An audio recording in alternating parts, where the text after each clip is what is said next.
Welcome to the bird media. నేను మీ పవన్ కృష్ణమూర్తి. వేణుస్వామి ఉరఫ్ వేణు పరాంకుశం. వేణుస్వామిగానే చాలామందికి సుపరిచితుడు. ముఖ్యంగా కొన్ని గుర్తు చేసుకోవాలి మనం. ఏంటంటే రాసి పెట్టుకొని నేను చెప్తున్నాను కదా, ఈసారి కేటీఆర్ ముఖ్యమంత్రి, జగన్మోహన్ రెడ్డిని దింపేవాడెవడు లేడు. రాహుల్ గాంధీ ప్రధానమంత్రి అవుతాడు, లేదంటే ఇతరత్ర చాలా విషయాలు.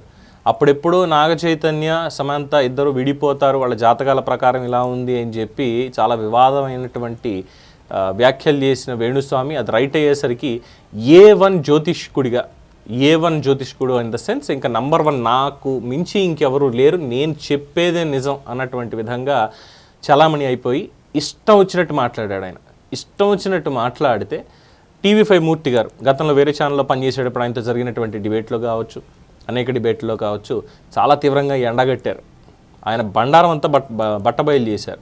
సరే, TV5లోకి వచ్చిన తర్వాత జరిగినటువంటి విషయాలు, ఎందుకంటే చాలా వరకు నాకు వ్యక్తిగతంగా కొంచెం తెలుసు కాబట్టి జరిగినటువంటి విషయాల్లో చెప్పాల్సి వస్తున్నటువంటి అంశం. TV5 మూర్తి గారు 5 కోట్ల లంచం అడిగారని, 5 కోట్లు ఆయన మీద ఎలిగేషన్, వీళ్ళు పవర్ బ్రోకరేజ్ చేయడం, ఇంకొక ఛానల్కి సంబంధించిన ఇంకొక యాంకర్, చాలా సీనియర్ యాంకర్ లాబియింగ్ చేయడం, దాంట్లో ఎవరో ఒక ఇద్దరిని పెట్టుకుని ఒక పెద్ద వ్యవహారం నడిపించాలన్నటువంటి ప్రయత్నం బాగా గట్టిగానే జరిగింది. ఇన్ఫ్యాక్ట్ నేను మూర్తి గారికి కూడా నేను ఇన్ఫార్మ్ చేశాను దానికి సంబంధించినటువంటి విషయాలు. సరిగా ఇలా జరుగుతోంది, ఇది సంగతి అని చెప్పి అప్పట్లోనే ఆయనకి మెసేజ్ చేయడం కూడా జరిగింది. సో ఈ వేణుస్వామికి సంబంధించిన వివరాలు కూడా కొన్ని చెప్పడం అప్పుడే తటస్థించింది. సరే, మొత్తానికి అయ్యింది. ఇక సెలబ్రిటీలకు సంబంధించి ఇక రష్మిక పని అయిపోయింది, లేదంటే ఫలానా హీరోయిన్ పని అయిపోయింది, ఇంకా వాళ్ళు ఫేడ్ అవుట్ అయిపోయినట్టే. ప్రభాస్కి అదేంటి మళ్ళీ అది కూడా చెప్తాడు. ఏంటంటే వచ్చే 2027 లోపులో పాన్ ఇండియా లెవెల్లో పేరు తెచ్చుకున్నటువంటి ఒక పెద్ద స్టార్ చచ్చిపోతాడు, ప్రభాస్కి అనుష్కకి ఇక లేనే లేదు ఏది కెరీరు, ఇంక అయిపోయినట్టే, మొత్తం ఫ్లాపులు తప్పితే ఇంక వాళ్ళకి ఏమి దిక్కు లేదు. ఇలా ఎన్నో వ్యాఖ్యానాలు చేశాడు. అన్నిటికీ అడ్డం పెట్టుకున్నది ఏంటంటే కామాఖ్య టెంపుల్ని. ఏంటంటే అక్కడ మేము వామాచార పూజలు చేస్తాం. ఆయన మాట్లాడినటువంటి మాటలు, మేము వామాచార పూజలు చేస్తాం. వామాచారం, దక్షిణాచారం అని 2 ఉన్నాయి హిందూ సాంప్రదాయంలో. అందులోనూ శక్తిపీఠాలకు సంబంధించి అమ్మవారికి చేసేటువంటి పూజల్లో వామాచారం అంటే బలులు ఇస్తారు, దక్షిణాచారం అంటే ప్రసాదాలు మామూలుగా పెట్టి పూజలు పునస్కారాలు చేయడం అంతే. అక్కడ మాత్రం పూజలు పునస్కారాలతో పాటు అక్కడ మద్యాన్ని, మాంసాన్ని, ఇంకా చాలా ఆయన ఇష్టం వచ్చినట్టు మాట్లాడాడు. ముఖ్యంగా ఏం చెప్పాడు, పిల్లలు పుట్టనటువంటి వాళ్ళు, ఇది కామాఖ్యాదేవి ఆలయానికి సంబంధించినటువంటికి జరిగిన విషయంలో నిన్న అక్కడ ఉన్నటువంటి ప్రధాన అర్చకులు మెడ పట్టి బయటికి గెంటేశారు. నువ్వు ఎవడరా అసలు, నువ్వు ఏం చెప్తున్నావురా ఇక్కడ కామాఖ్యాదేవి ఆలయానికి సంబంధించి నువ్వు డిబేట్లోకి వెళ్ళి ఏంట్రా నువ్వు మాట్లాడేది అని చెప్పి చాలా గట్టిగా గడ్డి పెట్టి, ఇంకొకసారి వచ్చామంటే నేను ఇక్కడ ఊరుకోని చెప్పి బయటికి గెంటేశారు. ఇన్ఫ్యాక్ట్ మూర్తిగారి డిబేట్లో కూడా ఆయన పాల్గొన్నాడు, ప్రధాన అర్చకుడు పాల్గొని దానికి సంబంధించి విస్తుపోయాడు. వాస్తవాలు చెప్తుంటే ఒక్కొక్క పూజకు సంబంధించి తీసుకొచ్చే క్లయింట్ల దగ్గర నుంచి 50 లక్షలు వసూలు చేస్తాడు ఈయన. అక్కడికి వచ్చి మరి ఏం చెప్తున్నాడో తెలియదు, మీ వాళ్ళతో ఎవరితో టచ్లో ఉన్నాడో తెలియదు, ఇవి జరిగేవి.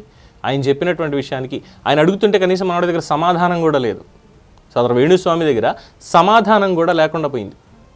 చెప్పడానికి కూడా నాకు కొంచెం ఏంటంటే మొహమాటం అనుకోండి, సిగ్గన ఇంకోటో కాదు, కొంచెం మొహమాటం ఇలాంటి మాటలు మాట్లాడడానికి తప్పితే వేరే ఏం లేదు. పిల్లలు పుట్టినటువంటి దంపతులు కామాఖ్యాదేవి ఆలయానికి వెళ్ళి దర్శించుకొని అక్కడే లాడ్జీ తీసుకొని అక్కడే కాపురం చేయాలట. అక్కడే కలవాలి వాళ్ళు, ఫిజికల్గా కలిస్తే అప్పుడు పిల్లలు పుట్టేస్తారు 10 నెలల్లో. అమ్మవారికి మొక్కుకొని, దేవుళ్ళకి మొక్కుకొని, అంటే మన సాంప్రదాయంలో మొక్కులు ఉంటాయి, మనం మొక్కుకుంటాం, బాబు నాకు మగబిడ్డ కావాలి, లేదంటే ఆడబిడ్డ కావాలి, మా వాళ్ళకి పిల్లలు కావాలి, మొక్కుని ముడుపు కడుతూ ఉంటారు దేవుళ్ళకి. అదొక నమ్మకం, అది ఒక నమ్మకం, అది మూఢనమ్మకం అని నేను అన్నాను. ఎందుకంటే ఎవరి నమ్మకం వాళ్ళది, బిలీఫ్ అది. వాళ్ళకి ఆ దేవుడి మీద, ఆ దేవత మీద ఉండేటువంటి నమ్మకం, వాళ్ళు మంచి చేస్తారు అనేటువంటిది వాళ్ళ కర్మలకి.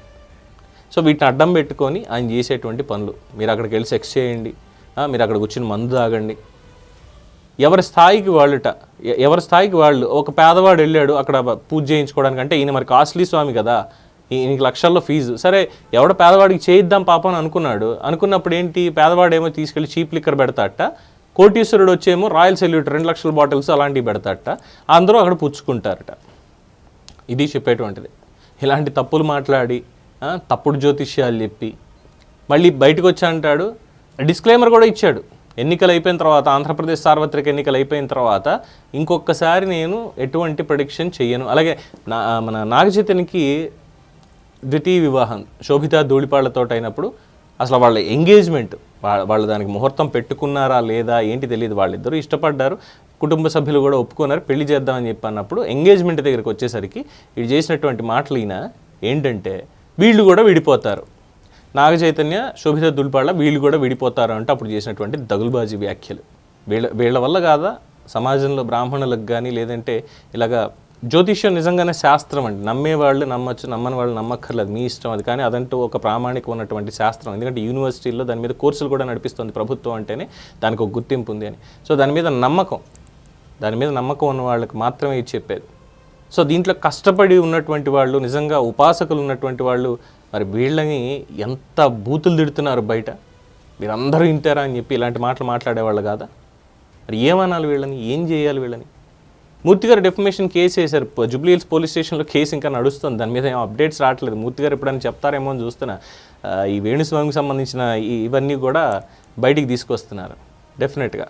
సో అప్పట్లో చాలా అనుకున్నాం పాపం, ఏంటంటే చక్కటి వీణా కళాకారిణి శ్రీవాణి గారు, ఆవిడకున్నటువంటి ఫేమ్, ఆవిడకున్నటువంటి కళతోటి చక్కగా రాణిస్తారు ఇది అని. ఎప్పుడైతే ఈ 5 కోట్లకు సంబంధించినటువంటి డీలు, వీడియో ఆడియోలు ఇవన్నీ బయటకు వచ్చాయో, వీడియో లేదు ఆడియోస్ అన్నీ బయటకు వచ్చాయో, ఇమీడియట్గా పాపం ఆవిడ కూడా వచ్చేసి ఎంతైనా మరి పాపం భర్తని రక్షించుకోవాలి కదా, సహధర్మచారిణి కదా, అందుకని చెప్పి భర్తను రక్షించుకోవడానికి కోసం వచ్చి మాట్లాడేసింది. ఏం మాట్లాడింది అనేది. సో మహిళా సంఘం చైర్పర్సన్ గారి దగ్గరికి వెళ్ళి శోభిత ధూళిపాళ్ళ నాగ చైతన్యకి సంబంధించి చేసిన వ్యాఖ్యల మీద అక్కడ వాళ్ళు ఏం అడుగుతారు ఏంటనేది వెళ్ళి క్షమాపణ చెప్పొచ్చి ఇంకొకసారి నేను ఇటువంటి దిక్కుమాలిన ప్రిడిక్షన్స్ ఏవి నేను చెయ్యను అని చెప్తూనే ఇంక మళ్ళీ అక్కడి నుంచి నోరేసుకు పడిపోయాడు పాపం. సో కామాఖ్య టెంపుల్లో ఏం జరుగుతోంది అనేది మనం అక్కడికి వెళ్ళి అక్కడ చేస్తున్నటువంటి అర్చకులని వాళ్ళ దగ్గరికి వెళ్ళి అప్రోచ్ అయితేనే వాళ్ళు చెప్తారమ్మా ఇదిగో ఇది ఇక్కడ ప్రాముఖ్యత, ఇక్కడ ఇలాంటి పూజలు చేసుకోవాలి ఇదేని వాళ్ళు చెప్తారు తప్ప ఇట్లాంటి భోగస్వాములను నమ్ముకొని ఇలాంటి వాళ్ళని చేసి లక్షలు వీళ్ళకి ఇచ్చి ఏమనంటే భగళాముకి చేయించేస్తాను నేను పూజలు, నగ్న పూజలు చేస్తాట, ఆడపిల్లలకి నగ్న పూజలు చేస్తాట, మైనర్ బాలికలతో చేయిస్తాట పూజలు కూడా సక్సెస్ కోసమని. పాక్సో కేసు పెట్టాలి. దరిద్రం ఏంటంటే పెద్ద రాజకీయ నాయకులందరూ కూడా ఇంత పూజలు చేయించుకున్నటువంటి వాళ్ళే. వాళ్ళ కోసం ఈయన చేశాడా లేదు వాళ్ళు చేయించుకున్నారా లేదు ఇంకెవరన్నా ఇంత చేయించారా తెలియదు. పైసామే పరమాత్మ కదండి, ఎంత అనుకున్న చివరాఖరికి వచ్చేసరికి మనలాంటి మధ్యతరగతి వాళ్ళని మాట్లాడుకోవాల్సింది పైసామే పరమాత్మ కదా. సో ఆ పైసలు ఉన్నటువంటి వాళ్ళందరికీ కూడా ఈయన పెద్ద గురువు అయిపోతాడు, సేమ్ మన వైజాగ్ గురువు లాగా. సో అలాగా కామాఖ్య ఆలయంలో మెడ పట్టుకుని బయటికి గెంటేశారు వేణుస్వామిని. ఆయన గతంలో చేసినటువంటి మోసాలు ఇవన్నీ కూడా ఒక్కొక్కటిగా బయటకు వస్తాయంటూ ఆయన వల్ల మోసపోయినటువంటి వాళ్ళు కూడా బయటకు వచ్చే అవకాశం ఉన్నట్టు చెప్పడం జరిగింది. సో మూర్తి గారు దయచేసి మీ కేసు విషయం ఏంటనేది ఒకసారి అప్డేట్ చెప్పండి సార్, అందరికీ ప్రజలు ఆసక్తికరంగా వెయిట్ చేస్తున్నారు. సో దీనికి సంబంధించి వేణుస్వామికి సంబంధించినటువంటి అంశంలో మీ అభిప్రాయాన్ని కామెంట్స్ రూపంలో తెలియజేయండి. చూస్తూనే ఉండండి ది బర్డ్ మీడియా. ఈ వీడియో కనుక మీకు నచ్చినట్టయితే లైక్ చేయండి, షేర్ చేయండి, సబ్స్క్రైబ్ చేయండి, అలాగే పక్కనే ఉన్న బెల్ ఐకాన్ని క్లిక్ చేయండి.